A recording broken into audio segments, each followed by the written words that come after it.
I found myself in a difficult situation. It was a serious, fateful situation that would have ended badly in any case. I got drunk on a business trip and fell into the clutches of a predator. He was handsome, witty, and knew what to say and when to say it. The next day, I woke up in his bed. I was terrified. But this cunning devil convinced me that it was just a fleeting infatuation, that neither he nor I wanted it, and that we would never speak of it again. I spent the next 3 nights with him. He was an experienced lover, far superior to my husband, mainly because we were each other's first. We experimented, read books, watched adult movies, but it always ended in ordinary, mundane sex, and that was enough, until it wasn't. Dylan was bigger, more demanding, more commanding than asking, and could go on forever. I returned home, scared and ashamed, knowing he would understand just by looking at me. But he didn't understand. He hugged me and told me how much he missed me. That night, we made love. 4 months passed, and my affair gradually faded into the past. When I returned to my old life, I had to attend another seminar. I almost backed out, but I knew that if I did, I would lose any hope of a promotion, so I gathered my courage and decided that if I saw Dylan, it would be purely platonic. I registered at 6. The conference turned into 3 nights and almost every morning of sexual games. Bobby was happy to have me home, but I was so bored that I almost fell asleep during sex after we got back together. 4 months later, it all happened again. I was seriously considering leaving Bobby when Dylan let slip that he was married. I got a promotion and didn't have to go to the next conference, although I warned the woman who was replacing me to beware of conference Casanovas, citing Dylan as an example. 6 months passed, and I felt like everything was fine. But then one of the women Robbie worked with started hitting on him. It upset him so much that he told me about it, and I was furious. How dare she, that bitch? It didn't come to a confrontation because she was fired. But it scared me. If he had slept with her, I would have ruined everything. Then I remembered that I had skeletons in my closet, too, and I mentally wiped the sweat from my forehead. It made me appreciate my marriage more, and I consciously tried to make him happy. I showed him some techniques I had learned from Dylan, saying I had read about them and thought they were interesting. They were interesting, though not as intense as what I had experienced before. He came home to find me in sexy lingerie with a candlelit dinner on the table. He asked if he had missed something important, but I dispelled his fears with a kiss. "What's going on?" Suddenly, I felt awkward. I need to talk to you about something important. I didn't mention it before because I was away on business, but with my promotion, it will only be once or twice a year. I want to... He smiled. Damn. He almost always knew what I was thinking, except for one notable occasion. Yes. Throw away your pills. The dinner I had worked so hard on had gotten cold, but it was delicious after reheating. We sat in our bathrobes, knowing it would be silly to get dressed. I knew I was glowing. He seemed happy, too, and we knew it was too early, but for a whole month we had sex like crazy. I had never felt so loved. 4 months passed, and I still wasn't pregnant. The doctor told us not to worry because sometimes medication takes longer than expected to leave the body, and that soon we'd be changing diapers at 3 in the morning and wondering what we'd ever thought we were doing. Then my manager called me. "Have you heard about Julie? She was hit by a guy who ran a red light. She has a broken arm and leg. I know you're glad you didn't have to go, but I need your help. You know what to do, and Julie needs to be better by next time." I couldn't say no, so I went home and told Rob about the trip. He was disappointed but understood, and I made sure he was okay before I left. After the last one, he leaned back in his chair and smiled. "That's it. Now you're definitely pregnant. Mark it on the calendar." We marked it with a big red X on the calendar in his workshop before he drove me to the airport. I arrived, settled in, and went to my daytime classes. Not surprisingly, Dylan was there. His smirk when he saw me annoyed me to no end. He tried to approach me several times, but I kept people between us. Finally, he came up to me at dinner. "Good to see you. Maybe we can hang out later." My response stunned him. "I don't think so, Dylan. You're a great lover, and I had an amazing time with you, but that's in the past. Let's just leave our romance as a fond memory. My husband and I are trying to have a baby, so I can't get involved with you. I can't take that risk." He seemed annoyed. "We'll be careful. We'll use condoms, and I know a pharmacist who can get you emergency contraception pills. How about that?" "That won't work. I might already be pregnant, so there's no way I'm taking those pills. Condoms break. And honestly, the thought of sleeping with you makes me sick. You're still in good shape, so you won't have any trouble finding someone else to sleep with." He looked shaken, and the word he kept repeating was sick. He must have thought about this for a long time because he made me sit with him during the evening's introductions. Then he handed me his phone, and I almost fainted. On the screen was a photo of me pleasuring him. "You took a picture? You bastard." Dylan grinned. "Lower your voice. I take pictures of all the women. Now let's get down to business.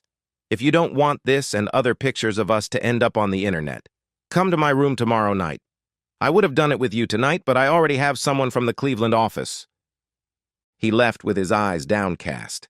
"Tomorrow." I sat there in shock. Then the tears started. The landlady saw me crying and took me to a small room that wasn't being used. She asked if I was okay, and once I started, I couldn't stop and told her the whole sordid story. She frowned, then smiled. "Wait here. I need you to talk to someone. It will only take a minute, and it may solve your problem." A few minutes later, she returned with a man and a woman. They didn't stand around idly. The woman ordered me in a stern voice to tell them everything. I was ashamed to admit it, but I was too scared not to. After that, I noticed that the man showed a moment of disgust, while the woman remained unperturbed. She sighed and then introduced herself. "I'm Captain Dana Rogers of the SBI, State Bureau of Investigation, and this is Sergeant Matthews.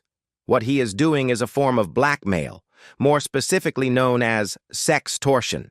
In this state, it is a Class F felony. A conviction could result in a large fine and imprisonment for 10 to 41 months. If we go down this route, your offenses will be disclosed." "That can't happen. I'll lose him for sure." Matthews spoke for the first time. "There is another way out. People who do this rarely think about the consequences. When faced with criminal prosecution, they usually give up. We can work with you." "Please." Captain Rogers sat down and thought for a moment. I felt like she was judging me, but I was willing to accept that if it would solve my problem. "All right. We'll set a trap. This will not be an official operation of our department. I will do it as a favor to my sister. However, if you find yourself in a similar situation, you will have to go to court. Otherwise, we will not be able to help you." They left, and I looked at the landlady. She smiled. "Honey, I was in the same situation recently.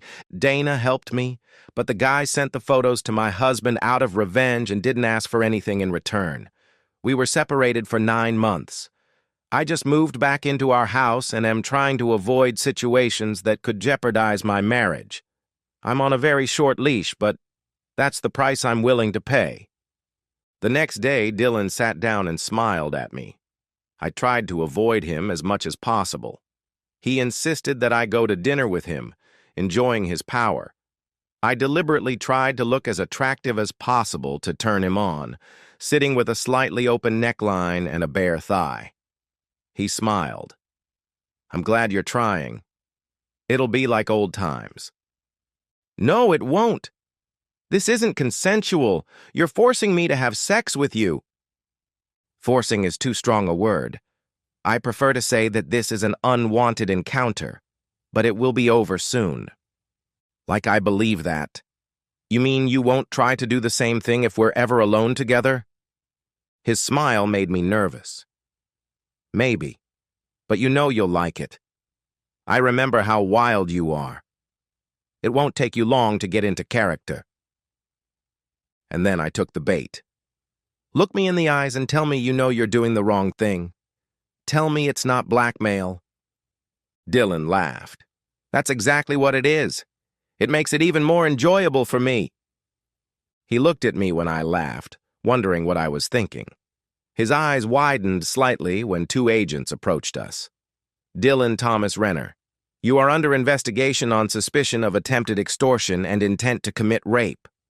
Come with us without resistance. If you come with us voluntarily, we will not handcuff you. If you run, you will be tasered and dragged out in handcuffs in front of your colleagues. You have no proof. My lawyer. He'll run for his life when he hears the recording. Dylan stared at me. Bitch? You had a microphone? That'll never hold up in court. Captain Dana laughed. Of course it will, idiot. Not only is it part of a criminal investigation, but this state has a sole consent rule, which means that if one of you knows, it's legal. Now I advise you to remain silent until we read you your rights. As for the trial, if you are found guilty, you will automatically face 1 to 3 years in prison, plus whatever fine the judge decides. He looked as if he was about to pass out when he was led into an empty room and left under the supervision of Sergeant Matthews for 20 minutes. Captain Rogers entered the room, leading me behind him. Listen carefully.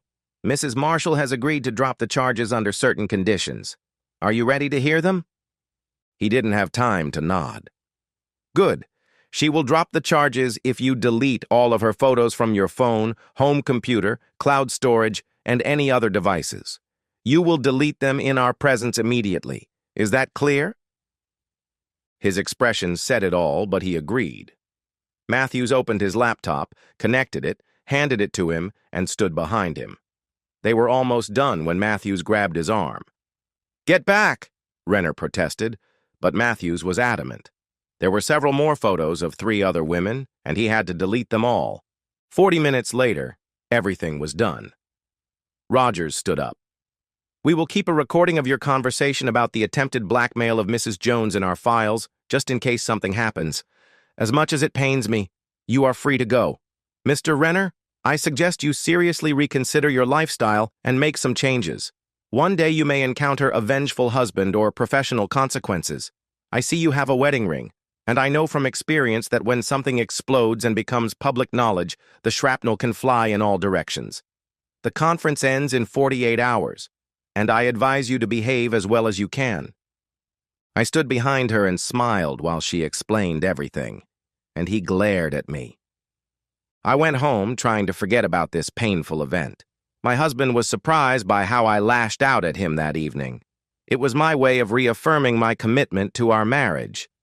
Despite what I had done in the past, I truly loved him. He must have been right about the date of my conception, because 8.5 months later, I gave birth to a beautiful baby boy.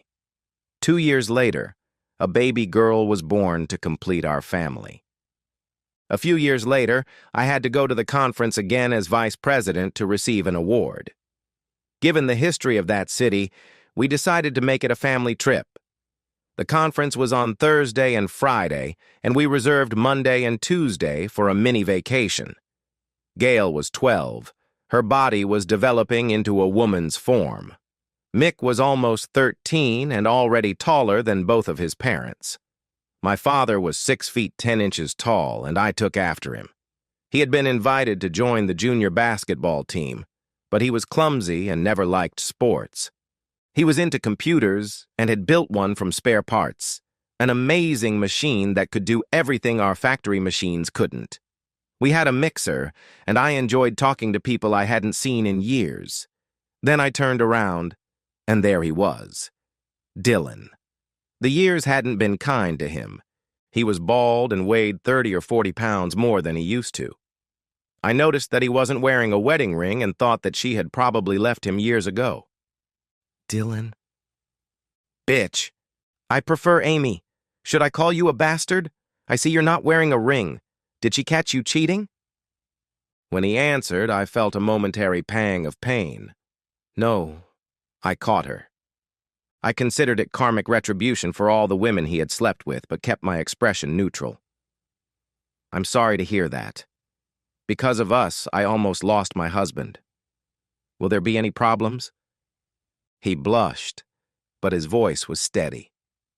Number, you mind your business and I'll mind mine. I nodded. Good luck, Dylan. I turned and walked away, smiling as I approached my husband. He had seen me talking to Dylan and was smiling. Who's that older man? I met him at my first conference. He's 3 years younger than us. When we first met, he had a full head of hair and was at least 30 pounds lighter.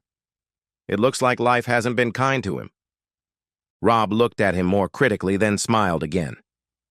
If life has been cruel to him, it has given you VIP treatment. You don't look a day older than when we first met. Maybe he's just had bad luck with women.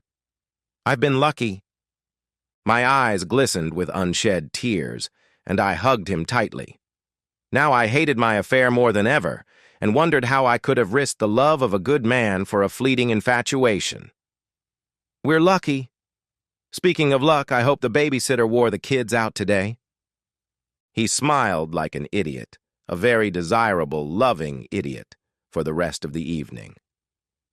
I held his hand in the elevator, thanking God for his mercy and reaffirming my commitment to my family.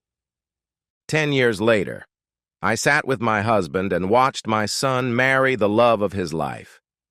She had a career that eventually included travel, and we had a long conversation ahead of us.